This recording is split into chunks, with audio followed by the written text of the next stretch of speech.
ba'da qabdir ma yakunu, apa yang terjadi ba'da qabdir ruh, setelah dicabutnya suhulatu silatil mu'min, mudahnya jiwa atau nyawa ruh seorang hamba yang mukmin. Wa adzabul kafir, demikian juga akan diazab orang kafir, tersiksa, tapi disebabkan karena su'ubati khurujiha, susahnya keluar ruh ketika dicabut. Nah, ini yang nanti akan disebutkan di dalam hadis yang akan datang. Kemudian poin yang berikutnya, nafsul mu'mini, ruh seorang mukmin, jiwa penyawanya seorang mukmin, takhruju rashan, keluar itu dalam keadaan seperti rashan. Seperti apa? Ras, keringat atau mengalir. Dan keringat itu rasanya bagaimana keluarnya? Terasa nggak ini? Nggak terasa. Artinya tiba-tiba keluar. Ini keringat. Rashan. Dalam keadaan seperti keluarnya keringat yang tiba-tiba sudah keluar. Nah, inilah yang dimaksudkan rashan, keluarnya nyawa atau jiwa, ruh seorang mukmin seperti keluarnya keringat. Sementara jiwanya orang kafir atau ruhnya orang kafir, nyawa, sebenarnya nyawa, jiwa, ruh itu sebenarnya adalah apa? Sama. Ya, hanya saja disebut ruh ketika sudah terpisah, itu lebih banyak digunakan ruh. Tapi kalau sudah menyatu maka disebut dengan nafs. Nafs itu adalah ruh yang sudah menyatu dengan tubuh, dengan jasad, disebut dengan nafs. Adapun nafs, jiwanya orang kafir ketika keluar min syidqihi, dari apa? Syidqihi. Nah, ini syidqi di sini. Apa ini namanya? Apa daerah apa? Nah, sini pokoknya daerah sini. Apa disebut semuanya? Nah, ini syidqihi. Kama takhruju nafsul himar, sebagaimana keluarnya ruhnya keledai. Ketika keledai mati, ini akan bersuara. Keledai itu kalau mati maka suaranya ngorok. Tenggorokan sini. Tenggorokan. Iya, daerah sini tenggorokan ya. Bagian atas. Nah, itu namanya tenggorokan masih. Syidq. Sebenarnya tenggorokan dari bagian atas yang langsung setelah mulut, setelah rongga mulut. Syidq kan namanya. Syidq.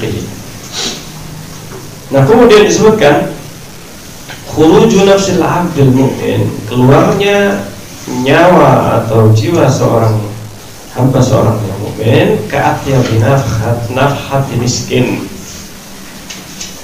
Dia itu keluar seperti baunya, maksudnya seperti bau misik yang paling harum, wujidat, yang pernah didapatkan di dunia ini. Sementara khuruju nafsil kafiri, keluarnya jiwa seorang kafir, ka'antani rihin jifah, seperti baunya bangkai yang paling busuk, wujidat yang pernah ada. Masya Allah. Dan ini poin-poin yang ada ini akan disebutkan dalam satu hadis. Ya, ini poinnya banyak, tapi belum disebutkan hadisnya di sini. Karena ini adalah poin-poin yang akan disebutkan dalam hadis yang panjang setelahnya, yaitu hadis Al-Bara' bin Azib radhiyallahu anhu yang sangat panjang. Nah, nanti akan disebutkan beberapa poin. Kemudian sebagian di antara poin itu ada hadis terpisah, hadis lain, dan itu juga sudah disebutkan di dalam hadis Al-Bara' bin Azib. Sehingga beberapa hadis itu ada pembahasan terulang. Nah, kemudian yang berikutnya, al-mu'minu Tiga poin ini nanti akan disebutkan di dalam hadis Al-Bara, tapi baru disebutkan setelah beberapa hadis. Yang berikutnya, poin selanjutnya, al-mu'minu takhruju nafsuhu. Mukmin itu, seorang mukmin akan keluar nyawanya, jiwanya, ruhnya, wa huwa yahmadullah ta'ala, dalam keadaan dia itu mengucapkan alhamdulillah, memuji kepada Allah. Masya Allah. Ini cuma kita nggak dengar. Pernah ada yang menghadiri orang mau mati? Pernah menyaksikan atau di dekatnya orang yang sudah mati atau sedang mau mati? Pernah? Ya? Tidak pernah? Belum pernah. Belum pernah. Terkadang kita butuh untuk apa? Menyaksikan ketika seorang itu mau meninggal. Di situ kita akan bisa merasakan bagaimana kita ketika menyaksikan seorang yang mau meninggal, dan kita bayangkan itu diri kita. Kita bayangkan diri kita itu nanti akan seperti itu, atau akan dalam kondisi atau posisi seperti dia. Masya Allah. Ini akan menjadikan kita itu bisa senantiasa teringat dengan apa? Dengan kematian. Masya Allah. Ini salah satu di antara kondisi atau suasana yang paling mudah untuk memberikan pengaruh besar pada diri kita. Untuk mengingat apa? Kematian. Salah satu dengan mengingat kematian itu dengan ziarah kubur.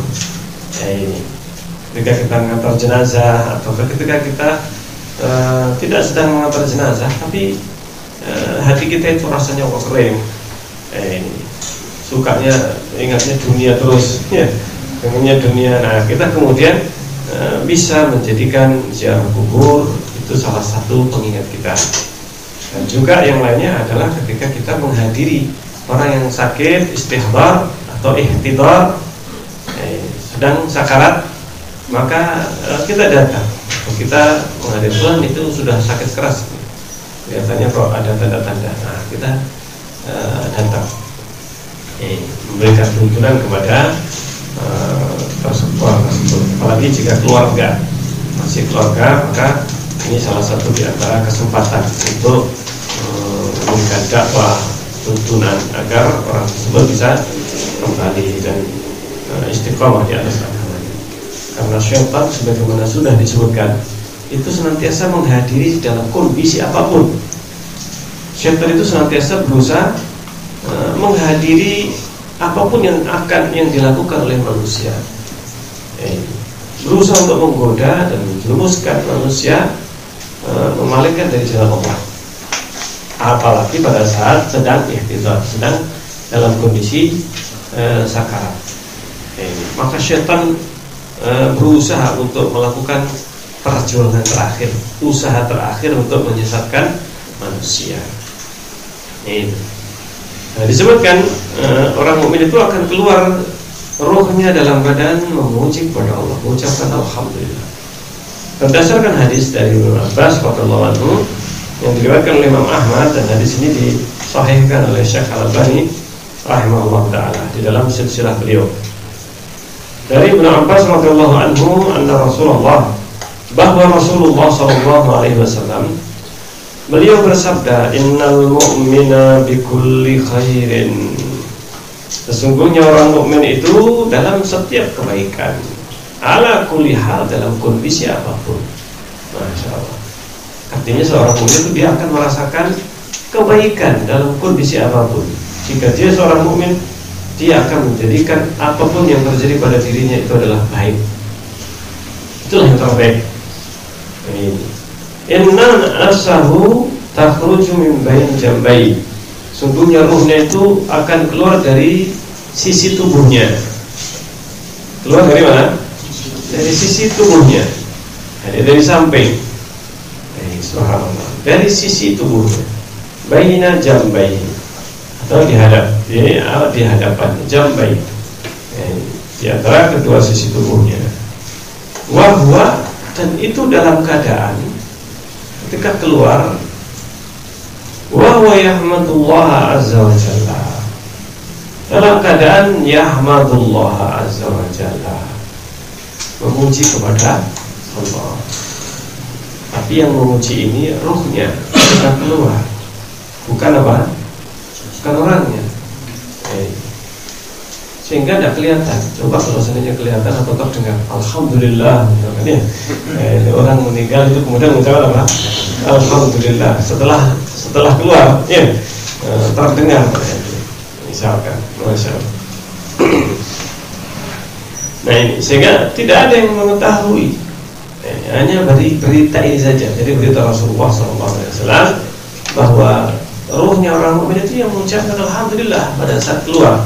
Pada saat setelah keluar, baru saja keluar dari jasadnya, itu menunjukkan orang yang meninggal, keluar ruhnya, itu dia merasakan plong. Merasakan apa? Plong. Kenapa? Karena dia memuji kepada Allah. Alhamdulillah. Ini hadis yang diriwayatkan dari Ibnu Abbas oleh Imam Ahmad rahimahullah. Kemudian poin yang selanjutnya, idza ubida ruhu tabi'ahul basar. Apabila ruh itu dicabut, maka ruh itu akan diikuti oleh pandangannya. Orang itu melihat, pandangan matanya dia akan mengikuti apa? Ruhnya. Jadi mata ini sesuai dengan ruhnya. Sesuai dengan apa? Ruh. Dia akan mengikuti kemana arahnya ruh itu. Nah, berarti ruhnya sedang di situ. Nah, biasanya orang kalau dicabut ruhnya, orang meninggal, maka pandangan itu ke atas, ya, pandangan itu ke atas begini. Nah, itu menunjukkan disitulah arahnya ruh, arahnya ruh. Oh, berarti di situ. Nah, terkadang seseorang langsung ke atas, langsung menghadap ke atas. Ketika terbaring misalkan, dia menghadap ke atas. Nah, berarti disitulah ruhnya. Pada pandangan, titik pandangannya itu. Cuma kan nggak bisa dia apa? Tidak di shopping misalkan, nggak bisa, nggak bisa, nggak bisa dideteksi. Ini tidak ada satu alat yang bisa mendeteksi hal ini. Kalau ada, itu sesungguhnya apa namanya? Dia sebenarnya dikerjain oleh jin. Ya, dikerjain oleh apa? Oleh jin. Ya, dia yang nampak kelihatan di syuting itu adalah apa? Jin yang menampakkan diri misalkan. Ya. Subhanallah. Nah, jadi ini adalah kondisi di mana ruh ini tidak akan bisa di syuting tidak bisa. Subhanallah. Tidak ada yang bisa. Sampai saat ini dengan berbagai macam kejadian yang bisa disaksikan orang mau mati di seluruh dunia, nggak ada yang bisa mendeteksi dengan alat yang paling canggih, yang paling peka, bahkan yang mungkin bisa mendeteksi gelombang elektromagnetik, katanya. Karena dulu ada yang mengatakan maksudnya itu ruh itu sebenarnya gelombang elektromagnetik menyebar. Nah, itu bisa dideteksi. Ternyata sampai kemudian detik ini, dan itu adalah perkara gaib, yaitu bahwa ruh nggak bisa. Tidak bisa dia apa? Deteksi dengan alat yang paling canggih sekali. Ini hanya bentuk asar atau pengaruhnya terhadap jasad. Jadi jasadnya ini yang dikasih apa? Dipasang alat deteksi ini sudah meninggal atau belum, ini masih hidup. Itu saja tandanya, berarti itu masih hidup pada tubuh seseorang. Berarti ruhnya masih ada di dalam jasadnya. Ketika ruhnya sudah lepas, maka sudah tidak bisa. Jadi ruh itu keberadaannya bisa dirasakan atau bisa dideteksi melalui jasadnya orang tersebut. Tetapi setelah lepas dari jasad sudah tidak bisa. Ruangan misalkan itu kedap atau seluruh frekuensi yang ada di ruangan tersebut bisa apa? Deteksi, bisa dilihat. Misalkan, bahkan gelombangnya, misalkan sinyalnya radio, televisi atau sinyalnya HP, ini bisa deteksi, bisa. Sekarang ini bisa apa? Dilihat. Tetap atau bisa ada alatnya deteksi. Ini sinyalnya segini, ini sinyalnya segini, kuat lemahnya ada. Tetapi apa? Tapi ruh ini yang tidak bisa. Tidak bisa dideteksi. Karena itu perkara baik. Kemudian disebutkan istiftahul malaikati lis samawati kulliha. Para malaikat meminta dibukakan pintu langit semuanya. Wahidatun tilwal ukhra, satu demi satu biruhil mu'mini. Itu ketika dibawa ruh orang mukmin tersebut. Wa tuftahu lahu jami'uha, dan seluruh pintu langit terbuka pada saat orang mukmin meninggal. Seluruh pintu langit terbuka. Ini bukan atau tidak perlu minta izin sebenarnya. Jadi apa? Pintu itu siap dibuka, pintu langit itu siap terbuka, menerima dan siap-siap mungkin ruhnya itu mau lewat pintunya. Jadi penjaga langit, penjaga pintu langit, mereka itu membuka pintunya, berharap ruh itu lewat dari pintunya. Tidaklah berharap kecuali karena keutamaan ruh, karena punya kedudukan, karena ada kedudukan. Sebagaimana orang yang dicintai itu pengennya orang itu apa? Melewati apa? Tempatnya, melewati tempatnya. Nah demikian juga orang mukmin yang beriman. Kemudian tufattahu abwabus samai dan kufa, tidak dibukakan pintu-pintu langit itu untuk orang kafir. Pada saat orang kafir itu diangkat ke langit, ke atas, pintu langit semuanya tertutup, tidak ada yang mau membukakan. Ini kalau para malaikat itu, atau ketika mereka membawa ruhnya orang kafir, maka sampai di langit tidak ada yang mau membukakan pintu langit, satu pun tidak ada yang membuka. Akhirnya ruhnya orang kafir itu nanti akan diturunkan ke tempat paling rendah di bumi, di dalam lapisan bumi yang paling rendah, lapisan paling rendah, paling ketujuh.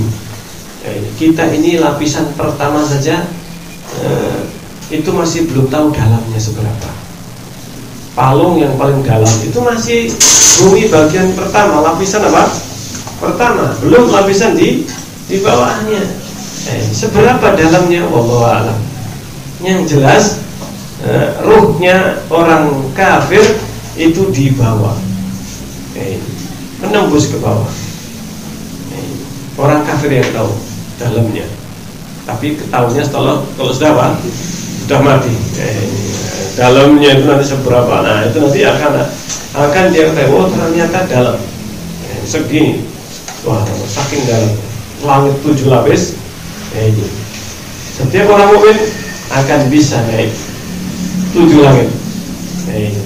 Ketika di masa hidup hanya Nabi Muhammad SAW yang bisa sempat naik ke langit yang ke-7. Nabi Isa di mana? Nabi Isa tidak di langit yang ke-7 ternyata. Nabi Isa baru langit yang pertama sudah ketemu Nabi Isa. Pertama atau kedua? Langit kedua ketemu Nabi Isa alaihissalam, Rasulullah sallallahu alaihi wasallam. Yang nanti akan disebutkan di dalam hadis, akan disebutkan ketika Rasulullah naik atau di dalam kisah Isra dan Mi'raj. Kemudian di dalam hadis ini yang disebutkan adalah tentang syafaat, tentang hadis syafaat. Nah, kemudian disebutkan la ya'murullahu ta'ala an tu'ada ruhul mu'mini ilal ardi. Allah memerintahkan agar tu'ada, dikembalikan ruhul mu'min, kembalikan ruhnya orang mu'min ilal ardi, ke bumi, bada'an yuktaba kitabuhu fi illiyin. Itu setelah dicatat amalnya, catatannya orang mukmin itu nanti akan didaftarkan, diregistrasi di mana? Di tempat yang namanya illiyin. Nah, disitulah ditempatkan catatannya orang mukmin. Ruhnya dikembalikan lagi. Setelah dicatat, didaftar, dicatat, catatan amalnya ini sudah ditempatkan di illiyin. Ruhnya dikembalikan ke bumi. Masing-masing kita punya catatan, punya kitab kita Masing-masing kita itu punya kitab catatan amal yang nanti akan dibawa. Catatan amal ini akan dibawa bersama ruh. Catatan ini bersama apa? Akan terus bersama ruh sampai ruh ini diangkat ke langit bersama catatannya. Setelah sampai catatannya di Iliyin, ruhnya dikembalikan, diperintahkan oleh Allah untuk dikembalikan ke jasad. Kembalikan ke jasadnya di bumi ini. Nah ini yang biasanya setelah dikubur. Biasanya setelah apa? Setelah dikubur. Nah ini. Atau setelah meninggal. Jadi sebentar. Langit ketujuh itu berapa jaraknya? Itu cuma ditempuh dalam jangka waktu yang sangat apa? Sangat singkat. Karena orang yang meninggal dia nanti akan diangkat ke langit yang ketujuh. Setiap alin langit itu minta izin dan kemudian terus sampai ke langit yang berikutnya. Sampai langit yang ketujuh kemudian dicatat. Setelah itu selesai, disebutkan ketemu orang yang sesama orang mukmin. Ketemu dengan sesama orang mukmin. Dan kemudian dikembalikan. Setelah dikembalikan ke jasadnya, ditanya, selesai. Kemudian setelah itu ditempatkan oleh Allah sesuai dengan tempatnya, dudukannya orang mukmin, dilapangkan kuburnya, ya kan? Diamalkan. Kemudian orang yang syahid akan ditempatkan ruhnya di dalam rongga burung. Yang burung ini warnanya hijau hingga di pohon-pohon yang ada di surga. Itu ruhnya para syuhada. Ini punya keistimewaan. Arwahnya para syuhada itu secara khusus ditempatkan di rongga burung. Masya Allah, di rongga burung. Ini keutamaan atau kemuliaan orang yang mati syahid, orang yang meninggal di jalan Allah. Maka ditempatkan oleh Allah di tempat yang mulia. Ini sudah ruhnya ini sudah dibawa oleh apa? Oleh burung, bisa berkelana. Dia di dalam burung. Dia nggak masuk surga, tapi dia masuk di dalam rongga burung tubuhnya yang warnanya hijau. Lalu kemudian burung ini makan dari buah-buahan surga. Yang makan burungnya, dianya masih belum. Ruhnya ini masih apa? Masih belum masuk surga secara langsung, tetapi baru di dalam burungnya saja. Tapi dia sudah bisa melihat surga. Masya Allah. Saya mungkin kayak seperti naik helikopter ini. Helikopter bisa terbang sana. Cuman ini burung di surga Allah ciptakan. Kok bisa transparan gimana? Allah Maha Kuasa. Ya. Gampang Allah menciptakan makhluk yang transparan. Kita bisa melihat di dunia ini binatang yang transparan. Apa? Ikan, ya kan? Dan seterusnya. Ini dalam bentuk burung transparan. Bahkan bidadari pun juga transparan nanti. Ya. Pakaiannya bidadari dan seterusnya bisa terlihat. Masya Allah. Nah disebutkan lah ya. Tutrahul kafiri minas sama'i tarhan. Beda dengan orang kafir. Ruhnya itu dilempar dari langit pertama karena nggak dibukakan pintu. Kemudian ruhnya itu dilemparkan. Dilemparkan tarhan hatta taqa'a fi jasadi, hingga sampailah ke jasadnya. Bada'an yuktaba kitabuhu fi sijjin. Dan itu terjadi setelah kitab catatannya diregistrasikan atau didaftarkan atau dicatat di mana? Di tempat yang namanya sijjin. Sijjin ini tempatnya paling bawah, bumi paling bawah. Jadi sudah ini ke atas langit yang 7, ruhnya orang kafir ke bawah bumi yang paling apa? Paling rendah. Paling rendah. Subhanallah. Kemudian istinasul mayyiti bi julusi shalihin.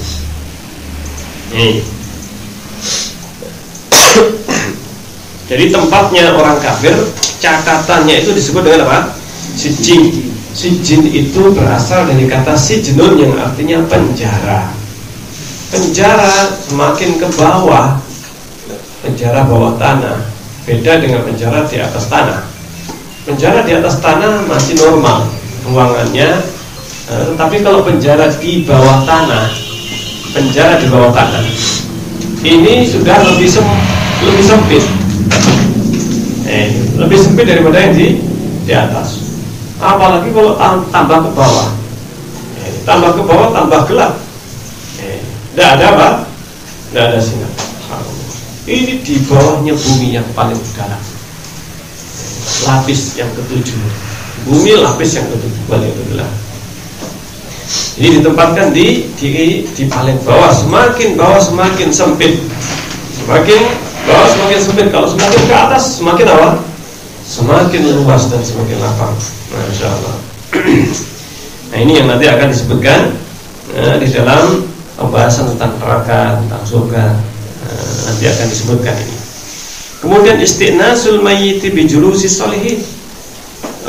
Si mayit itu akan merasakan ada teman. Dia merasa apa? Tidak sendirian. Isti'nas itu merasa ada temannya.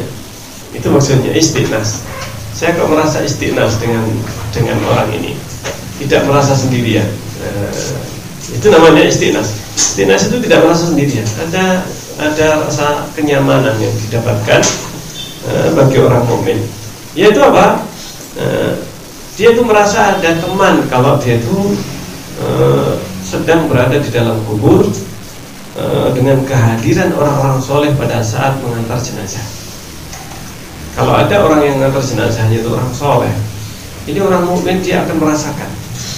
Dia akan merasakan pada saat itu, dia akan merasakan senang atau merasakan ada temannya ketika kuburkan. Qadramatun haru jazurun wa yuksamulah. Sebatas atau selama, waktunya sampai kapan? Cuma sebentar ini. Perasaan ini cuma sebentar. Ada dia rasakan dengan kehadiran orang-orang yang mengantar jenazahnya. Ini pentingnya jenazah orang mukmin itu diantar juga oleh orang-orang yang mukmin sampai ke kuburan. Dia merasa ditemani, merasa diantar. Jadi ada sesuatu yang dia rasakan, merasa tenang atau merasa ada temannya. Ini berdasarkan hadis An Amr bin As. Jadi lamanya seperti onta atau sapi disembelih sampai dibagikan dagingnya. Berdasarkan hadis Amr bin As radhiyallahu anhu, annahu qala, bahwa Amr berkata, "Idza dafaltumuni fashunnu turaba sannan." Jika kalian menguburkan saya, ini ketika sakit ini, Amr bin As mengatakan, jika kalian menguburkan saya, fashunnu turaba sannan, maka taburkan. Diperintahkan untuk menaburkan tanah, bukan dikepeli, tapi dia apa? Taburkan. Ketika di akhir pengantaran jenazah sudah dikubur, tanah sudah diuruk, ini, dan kemudian dia apa? Digundukkan maksimal 1 jengkal. Kemudian yang mengantar ini, yang dekat dengan kuburan itu, menaburkan dengan kedua tangan itu tanah, menaburkan. Di sini tidak disebutkan dikepel dan ditaruh, enggak. Nah, ini justru dia apa? Ditaburkan tanah itu, ditaburkan. Sumaki muhaula qabri. Kemudian setelah itu, setelah kalian melemparkan atau menaburkan tanah, berdirilah di sekitar kuburanku qadramatun haru jazur, selama kira-kira disembelih. Tun haru jazur, onta disembelih atau dinahar. Hari itu ditusuk. Tahu sini ya? Onta itu bukan disembelih, bisa disembelih, tetapi seandainya pun tidak disembelih, cukup ditusuk dengan apa? Dengan pedang. Ini itu sudah sah. Kalau kambing atau sapi, kuda, maka atau ayam dan seterusnya, tidak boleh cuma ditusuk. Ini kekhususan unta yang dinamakan dengan nahar. Nahar itu beda dengan dzabah. Kalau dzabah itu disembelih, dipotong. Kalau nahar itu dia apa? Ditusuk. Unta bisa dinahar, bisa didabah. Unta bisa dua-duanya. Jadi yang disembelih itu bagian paling pangkal. Ini unta panjang begini kepalanya. Yang disembelih atau dinahar bukan sebelah sininya, tetapi justru bagian apa? Sininya. Ini kakinya kemudian agak naik sedikit. Ini pertama kali pangkal lehernya ini yang panjang ini, maka bagian bawah sih, bukan bagian atas. Itu yang ditusuk. Paham sedikit kira-kira ya? Itu yang disebut dengan nahar. Nah, sekedar kira-kira ditusuk, nanti dia akan jatuh. Kalau unta itu apa? Unta cuma diikat, ini bisa lepas, putus talinya, karena saking kuatnya. Unta itu kalau kuat, dia dalam kondisi dinahar, ditusuk ini, dia bisa mencabut, bisa tercabut. Kekuatan unta itu paling bahaya ketika dia sedang disembelih atau ketika sedang dinahar. Ini bisa mencabut tali, bisa putus tali kendali yang biasanya unta kalau kasih tali sudah dia tidak akan bisa lepas. Tapi pada saat dia itu mati atau pada saat setelah disembelih, dinahar, ini kekuatannya paling kencang. Hanya ada caranya ketika menyembelih atau menahar unta itu diikat salah satu kakinya, diikat kaki depannya, salah satu kaki depan diikat, sehingga dia cuma 3 kaki saja tumpuannya, belakang 2, depan 1. Sudah tidak kemana-mana itu. Kakinya yang satu ditekuk satu ini, kemudian diikat, baru kemudian dinahar. Kalau ditusuk nahar ini sudah, dia tidak bisa lari. Tapi kalau dia itu dilepas, maka dia bisa lari, bisa beberapa kilo, sampai kemudian apa? Mati. Dia bisa berjalan lari sampai dikejar berapa kilo, bisa jauh ini larinya. Makanya apa? Makanya caranya mereka itu dengan apa? Dengan diikat satu kakinya. Sudah satu kaki diikat, dinahar, itu disembelih. Kemudian dibagikan kakinya. Hatta asta'nisa bikum, supaya saya ada merasa temannya. Ini kata Amr bin As. Supaya hatta asta'nisa bikum, saya merasa ada teman, tidak sendirian dengan keberadaan kalian pada saat setelah dikuburkan. Karena pada saat itu sedang ditanya. Kata Rasulullah SAW, orang itu ketika sudah dikuburkan, maka pada saat itu manusia ditanya, kembalikan ruhnya. Nah, tapi katanya ada yang menyebutkan hadisnya Rasulullah, kalau manusia sudah kembali, para pengantar sudah kembali pulang, baru di saat itu ditanya malaikat apa? Munkar dan Nakir. Itu salah satu hadis yang bukan kemudian menjadi syarat. Kalau sudah pada kembali, baru dia apa? Baru ditanya. Enggak. Bahkan pada saat sedang berada, para pengantar jenazah belum pergi jenazahnya, pada saat sedang berada di kuburan itu sudah ditanya. Disitulah waktunya bertanya, atau para malaikat munkar dan nakir bertanya pada saat itu. Tidak kemudian dikatakan ini Gus Fulan ini masih belum ditanya malaikat munkar dan nakir, karena apa? Tidak pernah sepi kuburannya sejak meninggal. Ya ini dokter tapi bodohnya ini sukanya bilang goblok ini. Tapi dalam masalah ini betul-betul goblok ini ya. Karena apa? Satu hadis menjadikan pegangan, pakai istimbat. Ini masalah gue nggak bisa diistimbat seperti itu. Ini perkara gaib, sehingga ketika pengantar itu masih di situ, hadis yang lainnya menyebutkan. Hadis yang lainnya menyebutkan Rasulullah pada saat sedang mengantar jenazahnya seorang sahabat, Rasulullah kemudian berkata, "Istaghfiru li akhikum fa innahu al-ana yus'al." Istaghfiru li akhikum wa sallallahu tasbih fa innahu al-ana yus'al. istighfarlah untuk sahabatmu ini dan mintalah, doakanlah untuk dia itu tasbih, yaitu apa? Yaitu kekokohan. Karena sekarang dia sedang ditanya. Rasulullah masih di situ, belum apa? Belum pulang. Belum pulang. Jadi apa yang terjadi di dalam kubur itu tidak mesti kemudian orang itu baru ditanya kalau pengantarnya sudah pada pulang semua. Dalam hadis itu pun tidak memberikan konsekuensi harus pulang semua, tidak.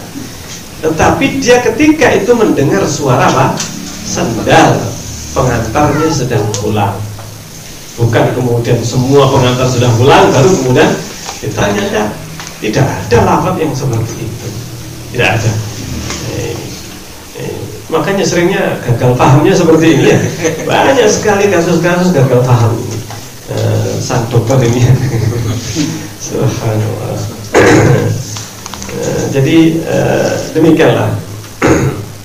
Ketika seorang itu sudah terlanjur ketika fanatik kepada seseorang, mengkhususkan sudah dianggap wali lagi ya. Akhirnya berlebihan di dalam menyatakan sesuatu, apalagi meyakini, meyakini.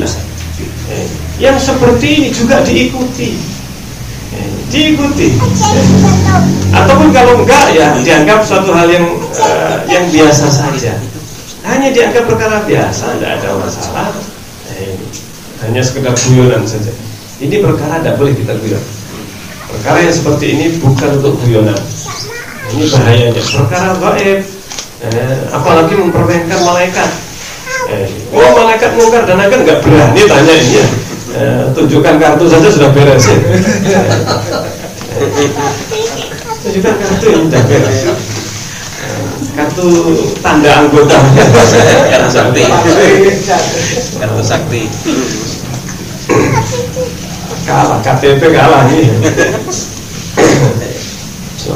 Nah di sini sebutkan. Kata Amr bin As radhiyallahu anhu, hatta astanisa bikum, supaya saya merasa ada teman ketika sedang ditanya. Jadi jangan pulang duluan. Jadi malaikat gak menunggu para pengantar jenazah itu pulang. Pada saat itu masih berada di situ. Jadi sunnahnya kita itu ketika dikubur selesai, ketika jenazah dikubur jangan langsung kelas, tetapi doa. Kita berdoa untuk si mana? Si mayat ini atau yang sudah dikubur, agar kita ini bisa mendoakan. Pada saat itu sedang ditanya. Pada saat itu dia sedang ditanya. Wa anzur ma ta'uraji'u bihi rusula rabbi, supaya saya bisa merasa ditemani dan saya bisa menjawab muraji, bisa murojaah, artinya bisa menjawab, bisa arudu mada uraji'u bihi, supaya saya bisa menjawab apa yang ditanyakan oleh utusan Allah padaku. Rusula rabbi. Ini hadis yang diriwayatkan oleh Imam Muslim rahimahullah ta'ala. Hadis ini menunjukkan sahabat saja memahami bahwa seorang pengantar jenazah itu meskipun belum pulang, bahkan kalau bisa supaya jangan pulang duluan, supaya saya ketika ditanya ada kalian.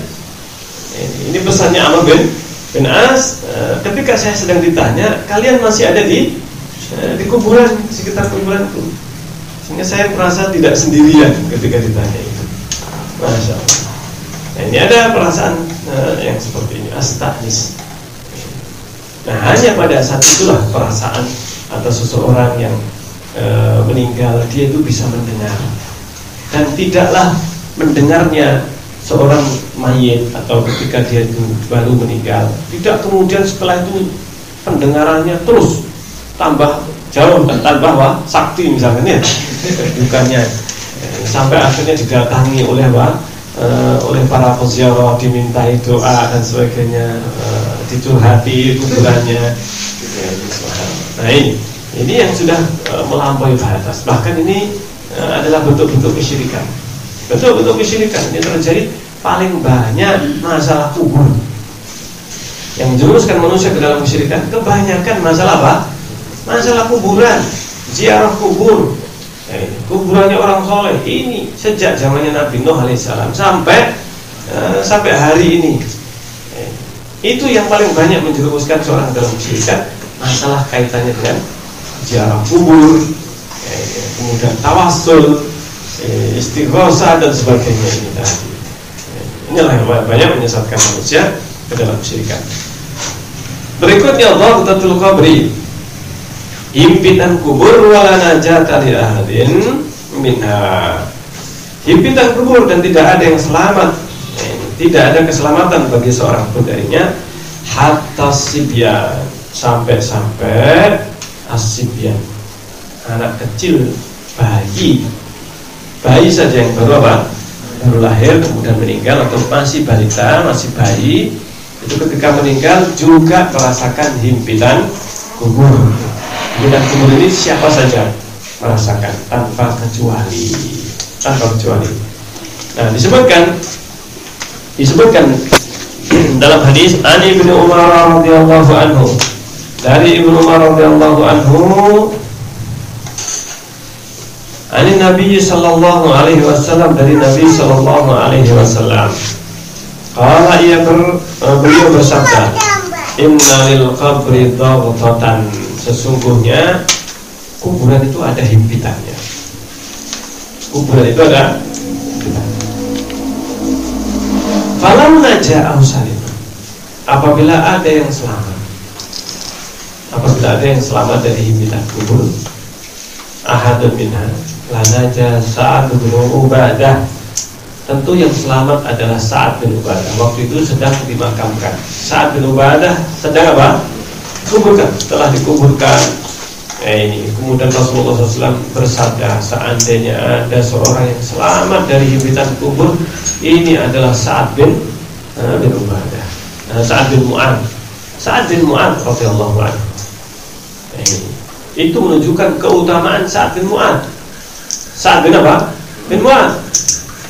Artinya apa? Sa'ad bin Mu'adz ini seorang yang tidak punya dosa, tapi yang tetap nggak selamat dari apa? Himpitan kubur. Kenapa dikatakan Sa'ad bin Mu'adz tidak punya dosa? Nanti akan ada hadis yang setelah yang menjelaskan. Yang selamat dari himpitan kubur ini sebenarnya tidak ada. Hanya saja himpitan kubur bagi orang yang mukmin, orang yang tidak punya dosa, itu cuma himpitan yang sebentar. Hanya dihimpit sebentar, kemudian apa? Dilebarkan, dilapangkan. Itu orang mukmin. Kalau orang kafir dihimpit dan kemudian apa? Diperakes. Ya. Bukan hanya himpitan, tetapi apa? Diperakes. Tapi kalau orang mukmin itu dihimpit atau didekap. Sebenarnya dhammah itu dekapan. Dhammatul qabr, dekapan kubur. Jadi kuburan itu seseorang akan dihimpit atau didekap, dipeluk. Jadi terasa apa? Terasa dekapan atau himpitannya. Itu setiap orang kena. Seandainya selamat, maka Sa'ad bin Mu'adz ini salah satunya. Sa'ad bin Mu'adz.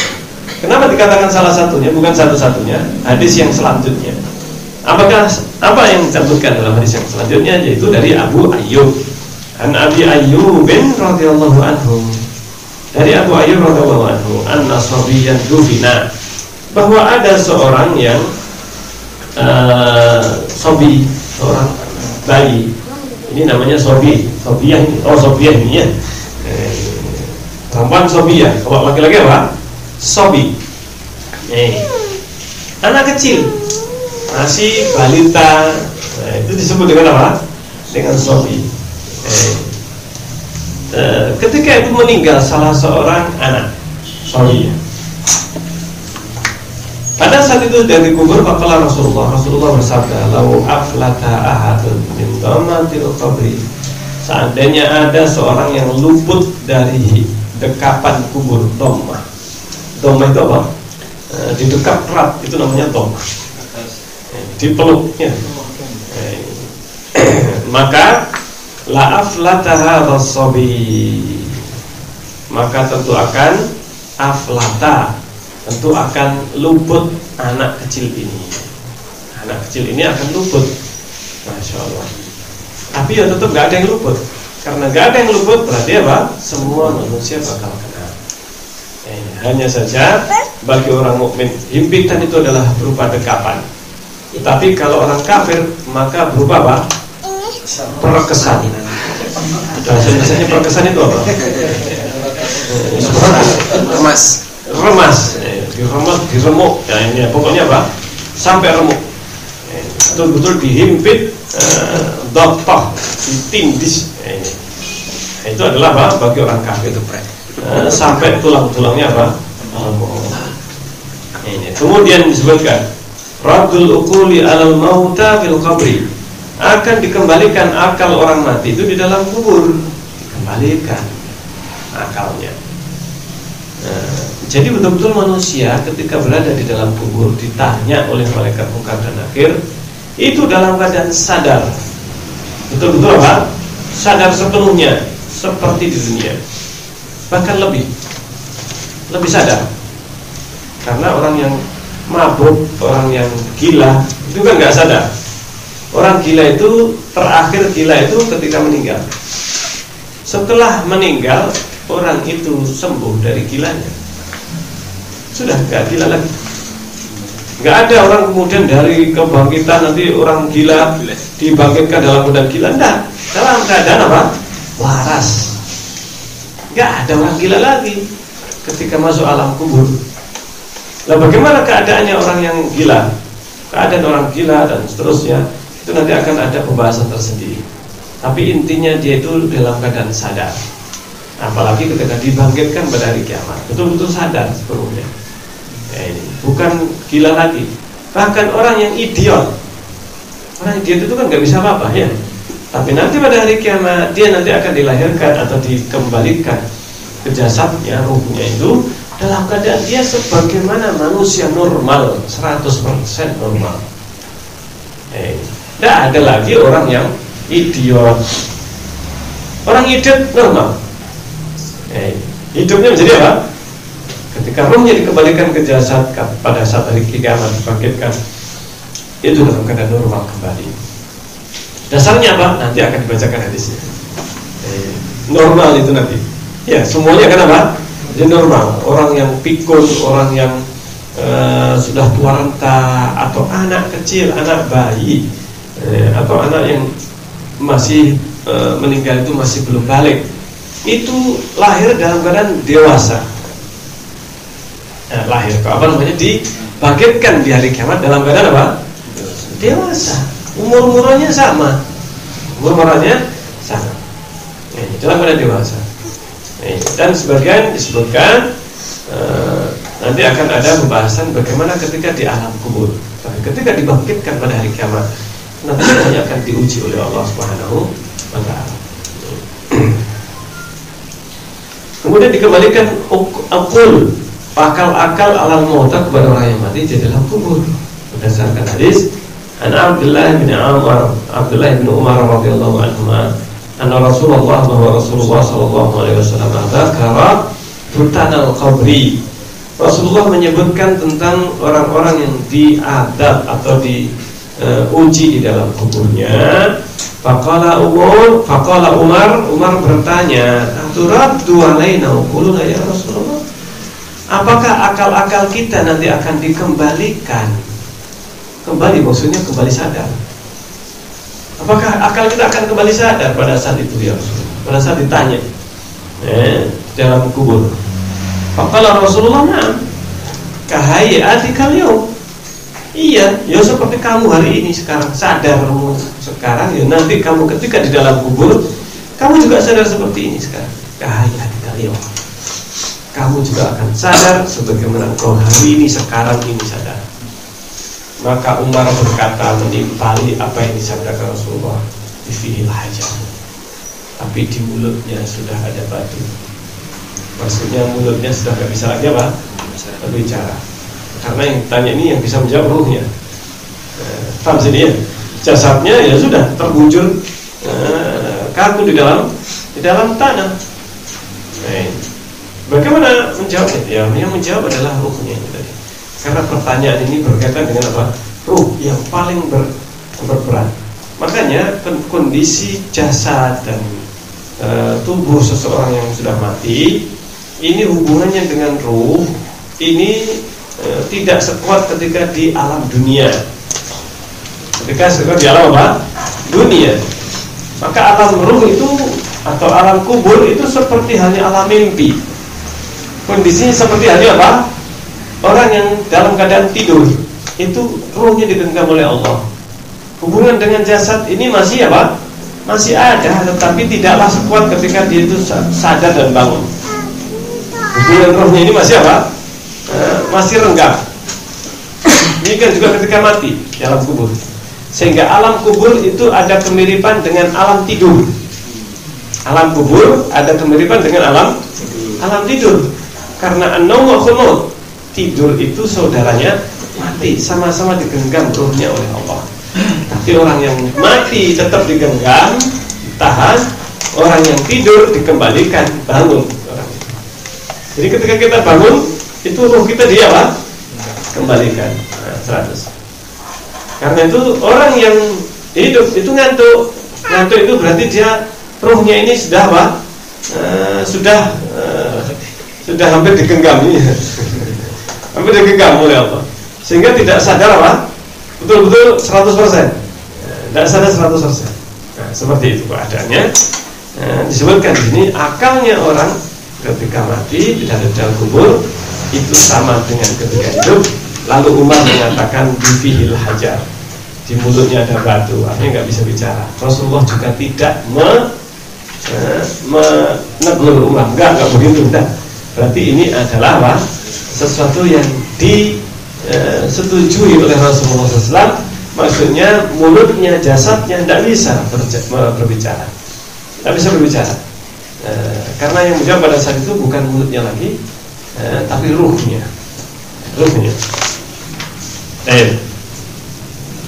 Jam berapa ini?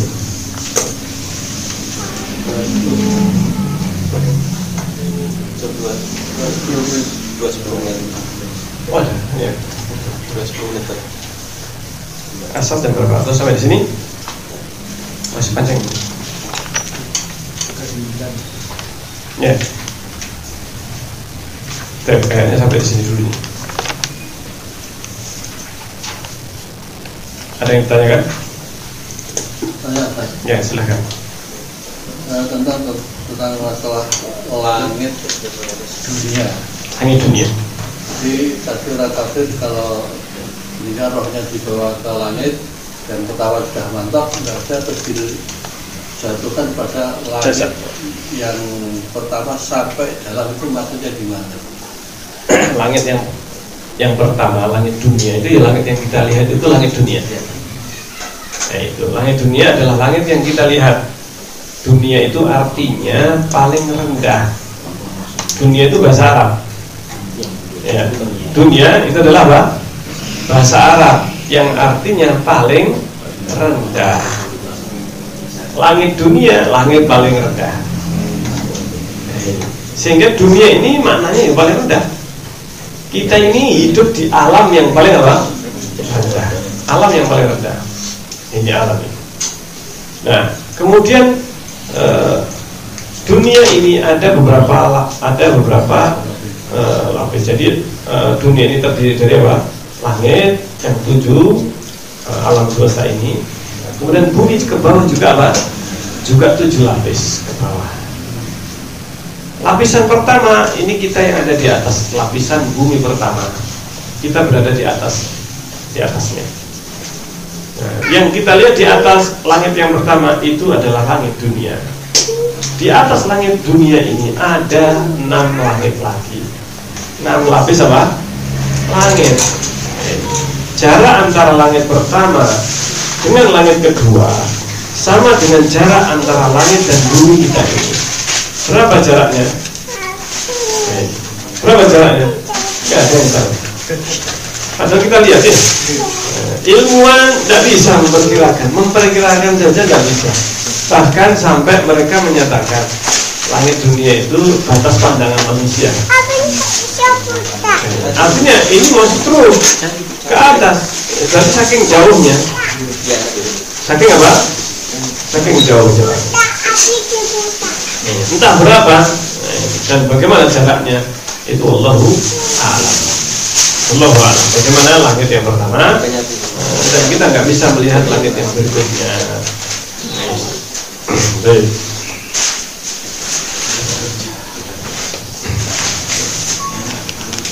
Masih ada?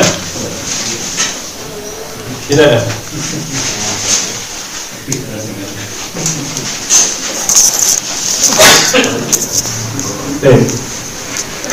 Insyaallah sampai di sini. Insyaallah kita akan lanjutkan dalam kesempatan yang akan datang.